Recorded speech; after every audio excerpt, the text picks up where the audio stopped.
मैं हूं अंकित sir A1 science classes से। देखिए बाबू, पीछे हम लोग 4 वीडियो कर चुके हैं। 4 पार्ट्स हम लोग क्लास 12 के फर्स्ट चैप्टर का कर चुके हैं। देखिए वो हम बता देते हैं कि हम बाबू अभी क्या क्या पढ़ लिए हैं। देखिए बायोलॉजी क्लास 12 जो बच्चे 26 से 27 का प्रिपरेशन कर रहे हैं, तैयारी कर रहे हैं, उनके लिए बायोलॉजी क्लास है। देखिए अभी तक हम लोगों ने सब फर्स्ट चैप्टर चालू किया था, यूनिट 1 जीवों में जनन। जीवों में जनन क्या होता है इसके बारे में हम लोगों ने छोटी छोटी और कुछ बातें जो महत्वपूर्ण है चैप्टर में उसको पढ़ लें। जैसे में बाबू हम लोग सबसे पहले पढ़े थे कि जीवन अवधि क्या होती है। जीवन अवधि के बारे में बाबू हम लोग विस्तार से जान चुके हैं कि जीवन अवधि होती क्या है। इसका शॉर्ट रिवीजन कर जल्दी से हम लोग आज की क्लास पर आ जाते हैं। बाबू बताए थे कि जीवन अवधि किसी जीव की जन्म से लेकर प्राकृतिक मृत्यु तक का जो समय होता है उसे जीवन अवधि कहा जाता है। कमेंट में हम देख रहे थे कुछ बच्चे ऐसे कमेंट कर किए हैं कि सर यदि कोई जीव एक्सीडेंटल मर जाता है या उसकी मृत्यु हो जाती है तो क्या उसकी जीवन अवधि उतना ही माना जाता है? नहीं बाबू, हम आपको शुरू में ही बता चुके हैं प्राकृतिक मृत्यु और एक्सीडेंटल प्राकृतिक मृत्यु नहीं है, सो उसकी जीवन अवधि उसमें नहीं माना जाएगा। देखिए हम आपको जीवन अवधि में जीवन काल में ये बताए थे कि किसी जीव की जन्म से लेकर जो प्राकृतिक मृत्यु तक के बीच का समय होता है उसे ही जीवन अवधि कहते हैं।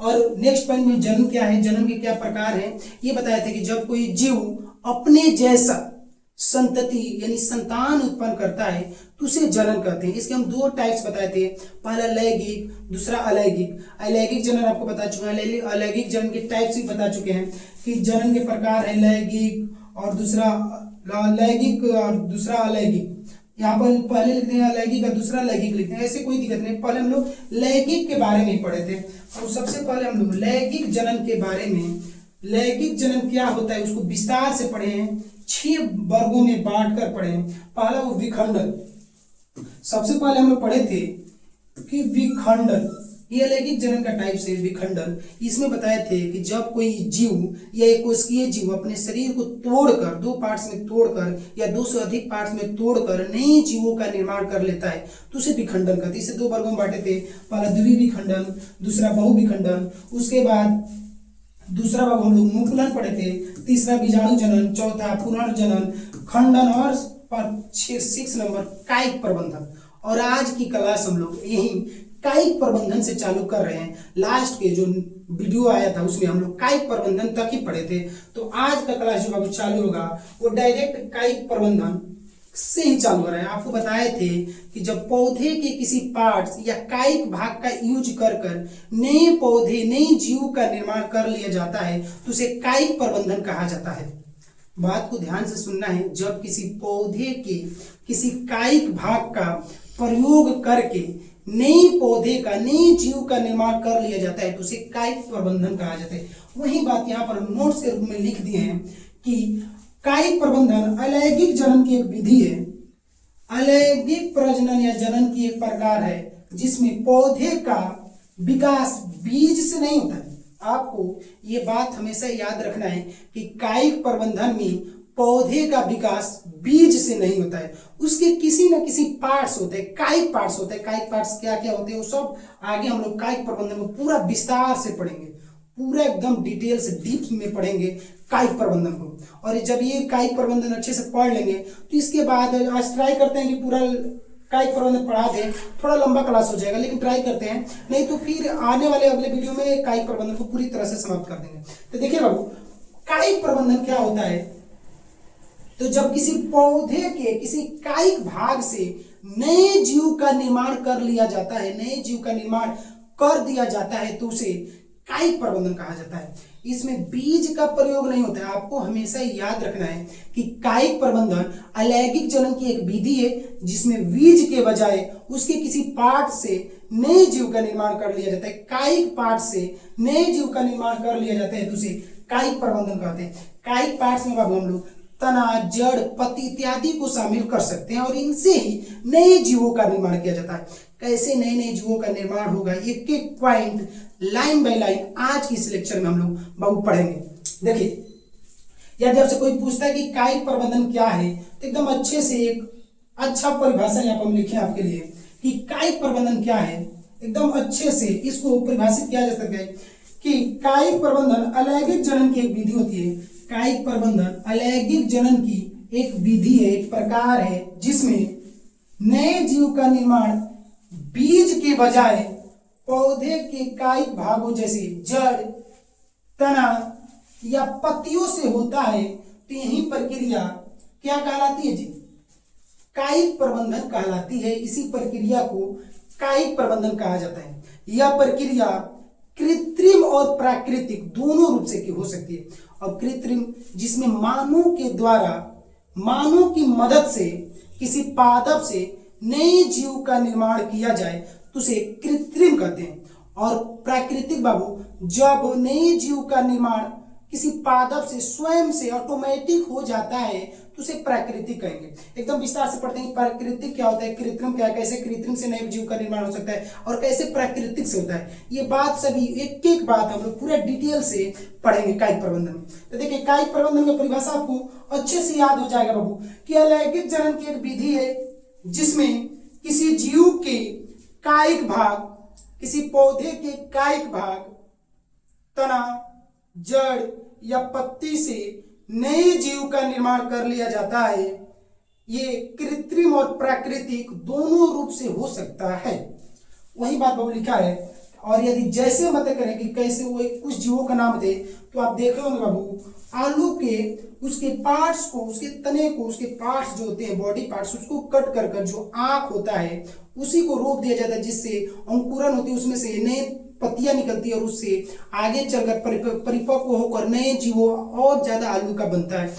वैसे ही अदरक, गन्ना, गुलाब, अंगूर और पत्थर चट्टा जो होता है इसमें कायिक प्रबंधन होता है। एक पौधे का नाम है पत्थर चट्टा बाबू। एक ऐसे ही पौधा है जिससे पथरी के मरीजों का औषधि बनाया जाता है, इसलिए इसे पत्थर चट्टा के नाम से जाना जाता है। पथरी के जो मरीज होते हैं उनका औषधि निर्माण किया जाता है। ये भी अपना जनन कायिक प्रबंधन के द्वारा करता है। याद रखना है कि कायिक प्रबंधन के द्वारा आलू, अदरक, गन्ना, गुलाब, अंगूर और पत्थर चट्टा जैसे जीवों में जो पादप है इनमें होता है। यहाँ तक मेरे को लग रहा है कि सभी बच्चों का बात क्लियर हो गया होगा। एक बार फिर कायिक प्रबंधन क्या होता है? तो कायिक प्रबंधन अलैंगिक जनन की वह विधि है जिसमें कोई जीव, जिसमें किसी पादप के द्वारा अपने कायिक पार्ट्स का, कायिक भाग का, जड़, तना, पत्ती का प्रयोग करके नए जीव का निर्माण कर लिया जाता है। जैसे आलू, अदरक, गन्ना, गुलाब, अंगूर, गुड़हल, जो अड़हुल का फूल होता है उसके भी किसी पार्ट्स को आप तोड़कर लगा देते हैं तो वो भी एक नए वृक्ष, पौधे के रूप में विकसित हो जाता है। वो भी इसमें शामिल हो सकता है। वो भी कायिक प्रबंधन के द्वारा एक नए जीव के रूप में विकसित हो गया। चलो वो आगे देखते हैं कि कायिक प्रबंधन के टाइप क्या क्या है। अभी हम बताएं कि कायिक प्रबंधन को प्राकृतिक या कृत्रिम, प्राकृतिक रूप से भी नए जीवों का निर्माण होता है और कुछ कृत्रिम विधि के द्वारा भी नए जीवों का निर्माण कर दिया जाता है। तो कायिक प्रबंधन को यदि हम दो बांट कर पढ़े तो कायिक प्रबंधन को मुख्य रूप से दो वर्गों में बांटा जा सकता है। पहला, प्राकृतिक रूप से जिन पौधों का निर्माण होगा उसको एक अलग वर्ग में रखेंगे, और दूसरा कृत्रिम यानी मानव की जरूरत या मानव के द्वारा जो मदद करके या मानव के द्वारा जो पादप के भाग का यूज कर नए पौधे का निर्माण किया जाएगा उसे कृत्रिम कायिक प्रबंधन कहा जाएगा। जो स्वयं ऑटोमेटिक हो जाए, प्रकृति के द्वारा हो, वो प्राकृतिक कायिक प्रबंधन। जो मानव के द्वारा होता है, जो मानव की आवश्यकता होती है, जिसमें पौधे के नए पौधे के निर्माण में मानव की आवश्यकता होती है, उसे कृत्रिम कायिक प्रबंधन कहते हैं। आगे चलते हैं, ये टाइप्स देखेंगे कि कौन कौन से, कैसे प्राकृतिक कायिक प्रबंधन होता है, कैसे कृत्रिम, ये सभी पार्ट्स धीरे धीरे हम लोग आगे पढ़ते हैं, आगे पढ़ते चले जाएंगे। तो सबसे पहले पढ़ेंगे बाबू कि प्राकृतिक कायिक प्रबंधन क्या है। रीडिंग है मेरा कि प्राकृतिक कायिक प्रबंधन क्या है। देखिए इसमें क्या होता है, इसमें पौधे स्वयं अपने जड़, तना या पत्ती से नए पौधे का निर्माण कर लेते हैं। अभी हम यही पीछे बात बताए हैं कि प्राकृतिक कायिक प्रबंधन एक वह कायिक प्रबंधन है जिसमें पौधे से नए पौधे का निर्माण उसके पत्ती, तना या जड़ के द्वारा स्वयं से हो जाता है। उसमें मानव की कोई आवश्यकता नहीं होती है, वह स्वयं से एक नए पौधे के रूप में विकसित हो जाता है। तो इस प्रकार के कायिक प्रबंधन को प्राकृतिक कायिक प्रबंधन कहा जाता है।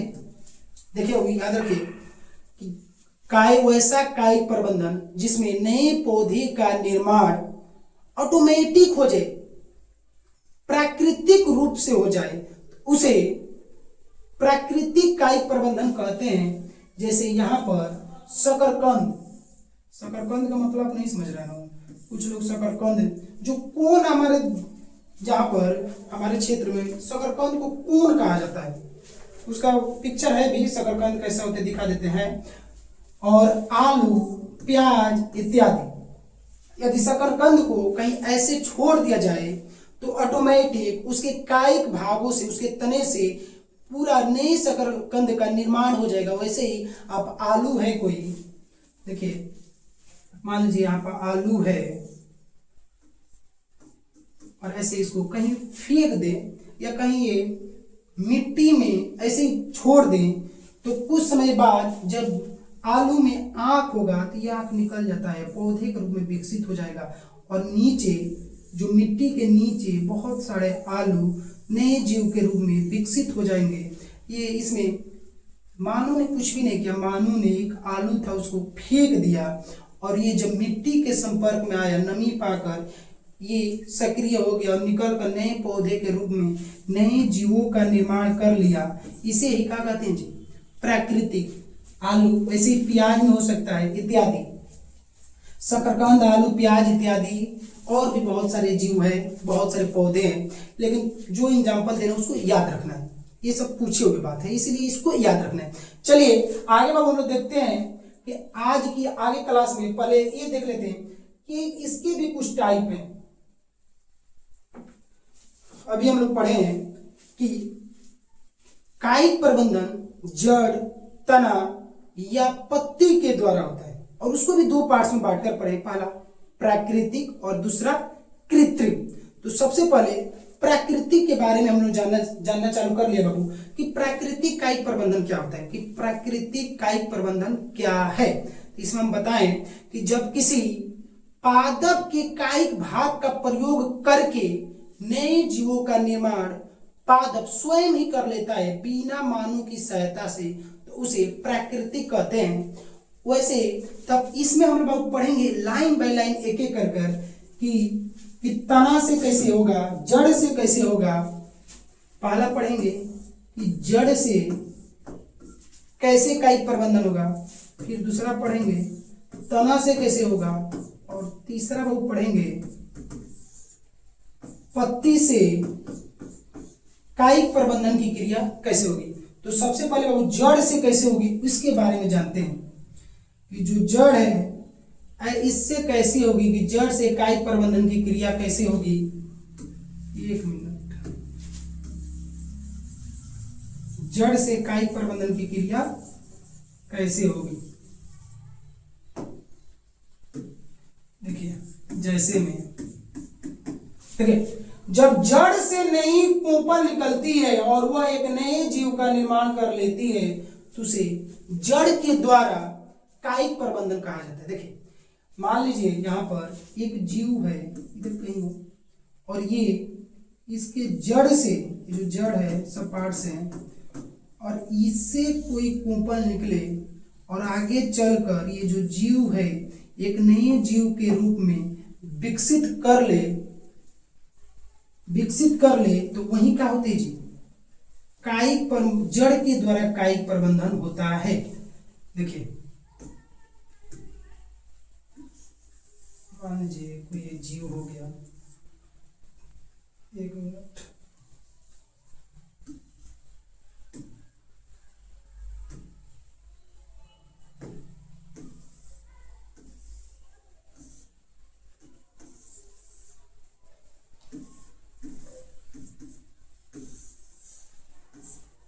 समझिए कि कोई जीव है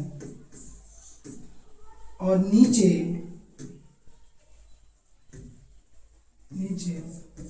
इसके जड़ है,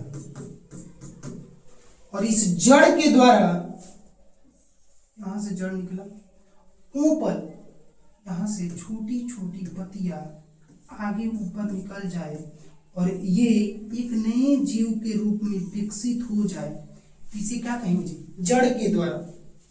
आप समझ रहे होंगे कि एक जीव है, एक पौधा है, जब उसके जड़ से नए जीव का निर्माण हो जाता है तो उसे जड़ के द्वारा कायिक प्रबंधन कहा जाता है। यही बात लिखेंगे, जब जड़ से नई कोपल निकलती है और वह आगे चलकर एक नए जीव का निर्माण कर लेती है तो उसे जड़ के द्वारा कायिक प्रबंधन कहा जाता है। जैसे शकरकंद में जो जड़ होता है उससे नई पौधे का निर्माण कर लिया जाता है, उसके जड़ से नए पौधे के निर्माण कर लिया जाएगा और उसको कहीं और लगाकर नए जो तना होगा, जो शकरकंद होता है, शकरकंद, उसको प्राप्त किया जा सकता है इसके जड़ से।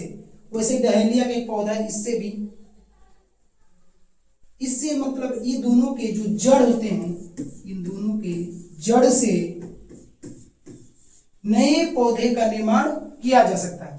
देखिए शकरकंद, ये वाला जो है बाबू, यही शकरकंद है, इसके जड़ से जो ये दिख रहा है ना जड़, ये सब जड़ जो दिख रहा है ये सब, इसको यदि हम कहीं लगा दें तो ऐसे पार्ट्स निकल आएंगे और ये नए जीव के रूप में विकसित हो जाएगा और इससे नए शकरकंद का जो लकीर जिसको कहते हैं, जिसके पादप का पतिया जो है, ये सब पतिया ऐसे ये सब निर्माण हो जाएगा और इससे फिर नीचे मिट्टी में ऐसे नए शकरकंद की प्राप्ति आसानी से हो सकती है। अब याद रखना है, जो ये जड़ है इसका यूज कर हम लोग नए शकरकंद का निर्माण कर सकते हैं। वैसे ही आगे हम लोग देखते हैं कि तना के द्वारा कैसे नए जीवों का निर्माण हो सकता है। तो तना के द्वारा ऐसे बोल सकते हैं कि तना के द्वारा कायिक प्रबंधन क्या है, तो इसका परिभाषा हम ये बोल सकते हैं कि तना के द्वारा वह कायिक प्रबंधन है जिसमें तने का प्रयोग कर इस्तेमाल कर उपयोग कर नए जीवों का निर्माण कर लिया जाता है, उसे तना के द्वारा कायिक प्रबंधन कहते हैं। जैसे यहाँ देखिए वही बात एकदम लिखे कि इस कायिक प्रबंधन में तने के द्वारा नए जीव का निर्माण किया जाता है। तने के द्वारा, तो ऐसे नाम से क्लियर हो, तना के द्वारा कायिक प्रबंधन, तो इसमें तने का प्रयोग करके नए जीव का निर्माण करेंगे। जैसे में, लेकिन यहाँ पर पहले हम लोग समझते हैं कि तने के टाइप्स क्या हैं। अगर तने के टाइप्स की बात कर तब पढ़ते हैं तो अच्छे समझ में आए। जैसे मान लीजिए कि ये एक पेड़ है, एक मिनट, जैसे मान लीजिए ये एक पेड़ है, ठीक है, और ये जड़ वगैरह जड़ है, ठीक है। सुनिए, तो इसके तने क्या क्या हो सकते हैं। देखिए कुछ पौधे ऐसे होते हैं जिनके तने मिट्टी के अंदर भी होते हैं, कुछ तने ऐसे होते हैं जो मिट्टी पर क्षैतिज होते हैं। जैसे मिट्टी है, कुछ तने ऐसे होंगे जो मिट्टी से ऊपर फिर नीचे फिर ऊपर फिर, जैसे आप जितना लौकी वगैरह देखे होंगे, अंगूर देखे होंगे, कुछ ऐसे ही इनके पौधे होते हैं। आम देखे हैं, आम का ये जमीन से ऊपर पार्ट्स है, इसे वायवीय तना कहा जाएगा। एक मिनट,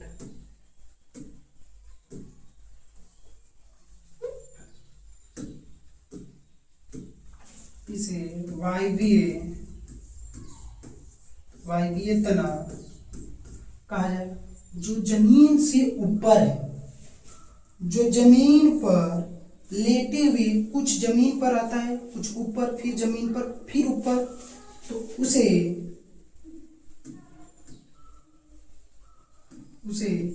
अवायवीय या अर्धवायवीय, जो अर्ध, क्योंकि एक बार जमीन से सटा हुआ है, फिर कुछ ऊपर, फिर जमीन से सटा, फिर कुछ ऊपर, इसे अर्धवायवीय तना कहा जाएगा।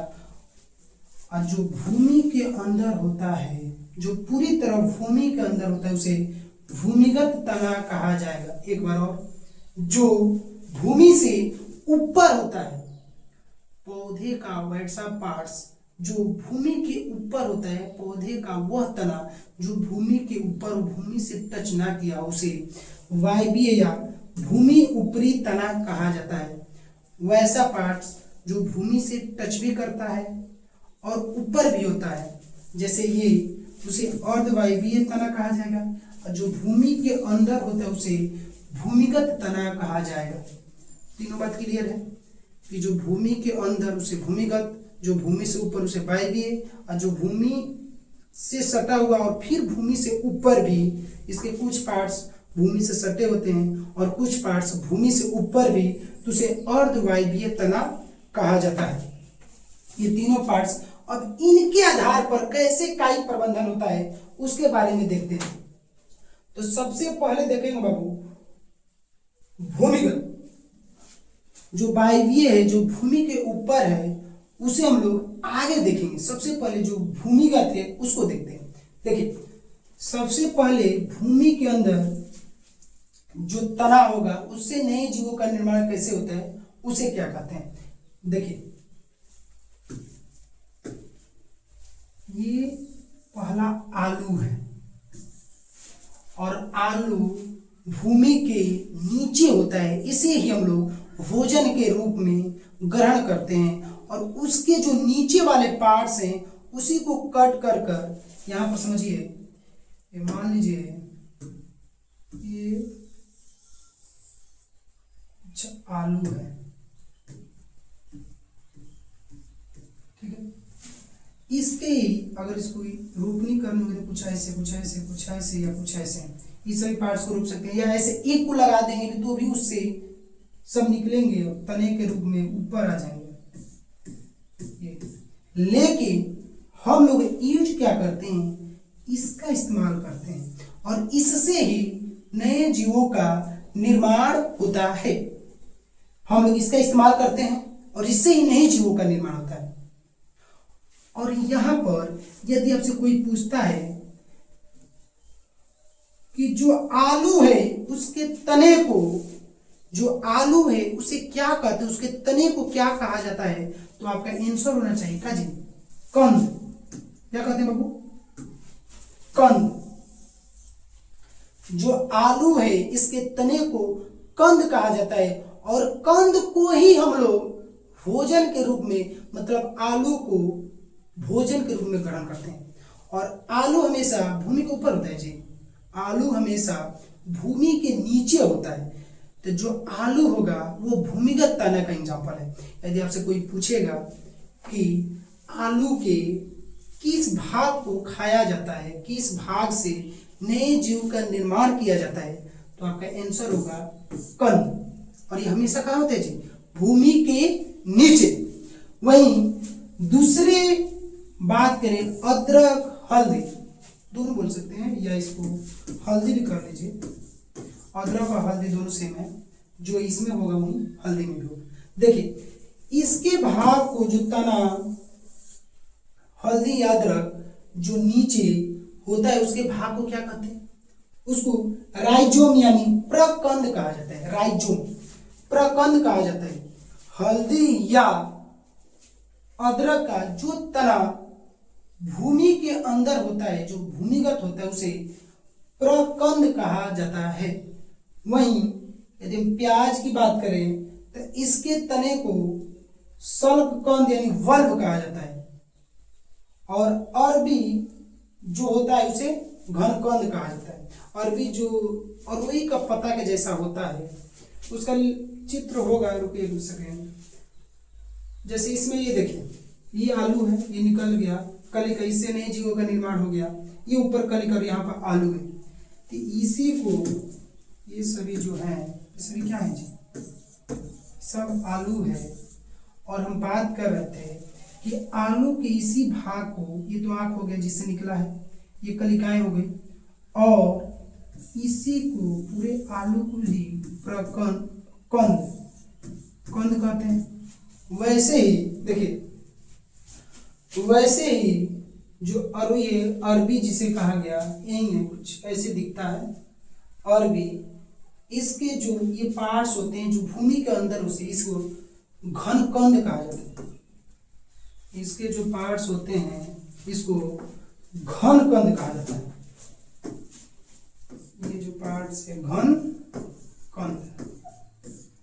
एग्जाम में आपसे यही पूछेगा कि अरबी नामक पौधे के किस पार्ट्स को या जिस पार्ट्स से नए जीवों का निर्माण होता है या जिस पार्ट्स को खाते हैं उसे क्या कहते हैं जी?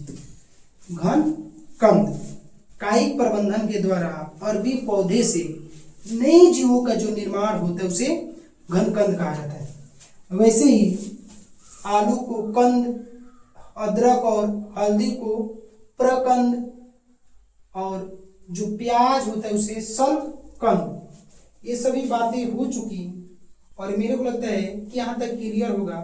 तो आगे अर्धवार्षिकीय तना के बारे में जानेंगे। और आज के लिए सोच रहे हैं कि इतना ही, क्योंकि इतना आप लोग कर आइएगा, फिर इसके आगे हम फिर कल क्लासेस लेते हैं। चलिए ठीक है, इसके आगे फिर कल नेक्स्ट वीडियो में हम लोग यहाँ से चालू करेंगे अर्धवार्षिकीय तना क्या है।